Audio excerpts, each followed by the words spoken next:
Your marriage license. I cannot marry you without it. It's super important, and it's very important that you bring it with you. And it's a little bit confusing, but we are going to break it down. I got you. You are going to be an expert by the end of this little video. So, first of all, when do we go get it? A good rule of thumb is about a month to a month and a half before the wedding date. Then you can relax and you don't have to worry about it. It does have an expiration date. It only lasts for 60 days. All right, and that's one of the things I'm going to check. One of the things I'm going to verify. If you are a Florida resident, this is so funny, but you have a 3-day waiting period. You cannot dash in there, get a license, and get married. This is not Las Vegas. You have it's like buying a gun. They want to make sure you really mean it. You have no harm in mind. So if there's a 3-day waiting period, I cannot marry you on the same day that the license is issued. And it'll show you the date on there. But don't wait till the last minute because you're going to have enough crazy things going on last minute. All right, so go get it about a month to month and a half out. Next, you gotta go together to get the license. But let's talk about the step before that, the application. So let's break it down this way. There are 3 forms and they each have a different name, okay? There's the marriage application, there's the marriage license, and there's the marriage certificate. So the first step is to fill out the application. Now, back in the day, pre-COVID, do you remember those good old days? You could walk into the courthouse, you could fill out the application, get your license done. But some courthouses now are requiring that you fill out that application online and bring it up. Then you don't have to touch paper. They don't want to touch your cooties. So you do the application online. Also, some courthouses are requiring that you make an appointment. So headline here, highlight, bold print, underline, check the county website where you're going. Things are always changing. The courthouses are not the same in how they handle things. So they're pretty user friendly. So check that website before you take any other steps. Which one is closest for you?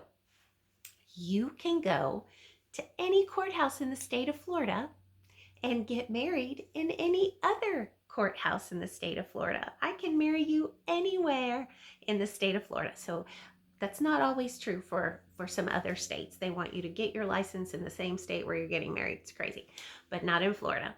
All right, so you filled out the application. Now you either make an appointment or you show up, depends on your courthouse. You must go together. You must have your ID, your photo ID, your social security number or passport. They do charge you, so find out what that amount is and look on the website to see the forms of payment that they ask for. Now, one step back to your application. If you print it out to bring, and again, that's kind of old school in most counties, do not sign it at home. You must sign it in front of the notary, all right? So I don't know if anybody's still doing it that way where you print it out. It's usually online, but just a little tip. Okay, I do have a cheat sheet because this is also important. Check the website. Okay, so those 3 different things, the application, the license, and the certificate.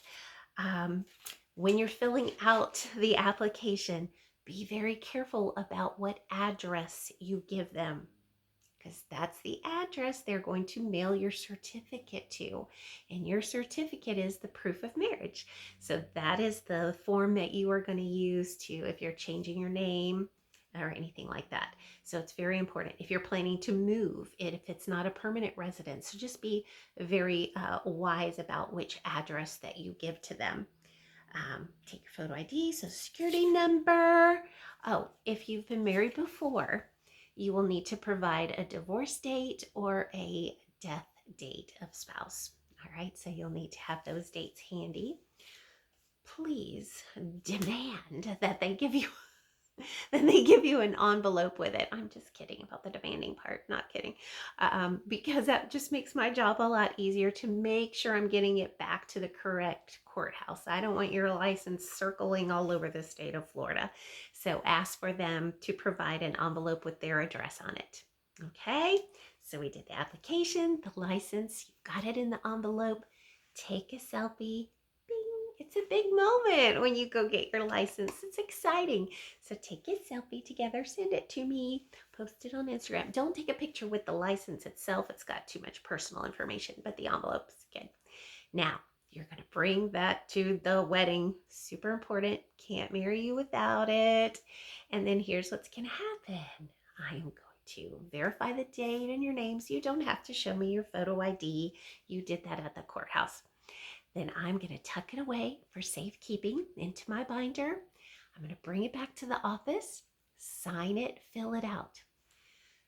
So few planners even know this. You are done. By the time you hand me that envelope or your planner hands me the envelope, you're done. You don't have to sign it after the ceremony. I think in Canada, you have to sign as part of the ceremony, which I think is kind of romantic and cute, but you don't have to do that. No longer is it a requirement in the state of Florida that witnesses sign your license. I kind of miss that. It was a sweet photo op. If you still want to do it for a photo op, I got you. We can do that. We can set it up. A nice cocktail table, one of those bistro tables is perfect for having people sign. I love it if it's maybe the most elderly person in your family and maybe the youngest person in your family. If you have children, oh, how cute to let them sign it. So there are 2 spaces for witnesses. And are you ready for this? If your beloved pet is coming to the ceremony, they can sign it. It's so cute. So all you'll need for that is a little ink pad and some wet wipes. And little tip for that, if your pet has fur between the little pads on their paw, trim that fur so that you get a nice clean paw print. Practice the paw print at home so that they're not freaked out in the moment and so that you can see what it's going to look like. Preferably small paws only, because you'll see when you get your license, it's not a very big space, but they are allowed to sign it. Isn't that cute? So if you want for a photo op, we can have witnesses sign it, but it is no longer a requirement in the state of Florida. All right, so I'll tuck it away, I'll bring it back, I will sign it, fill it out, and then I'm going to mail it in. I will not stick it in a mailbox. It's going to go first class with tracking. Now, what that means, it will only prove that it was delivered. It will not prove where it is in the process of getting your certificate back to you, okay? So that's the only thing we can prove with that to the courthouse if they're like, what license? We don't know what you're talking about. So, excuse me, if your if your certificate does not come in the mail to you in a timely manner, give them 2 to 4 weeks. Sometimes it gets backed up. But if you aren't getting your certificate in the mail, that's the one they're going to send to you. And by the way, it looks a lot like your license, only with the information I filled in and the date. So it looks the same. It just changes names after the wedding. So if you don't get it right away, you can let me know. But your first step is to call the courthouse and find out the status. What's up? I had one courthouse recently say, oh, you didn't provide a self-addressed stamped envelope. That has never happened before. That has never been a requirement. Are you just making things up out of, pulling things out of your ear? Maybe because they were embarrassed they had dropped the ball. I don't know, but they just made up a rule that didn't exist. So some are very picky. If every T is not crossed precisely and I dotted, I've heard of some being rejected because the officiant wrote outside of the lines. So some are very picky. I hope it's not my fault if it gets delayed, but if it is, I will help rectify the issue. But find out the status, and then if they say we never got it, I've got your tracking number and we can track it down. But that is rarely the issue. It's usually some holdup in the office. All right. So they will mail you your certificate, and then I have a little document I can share with you after the ceremony, after the wedding.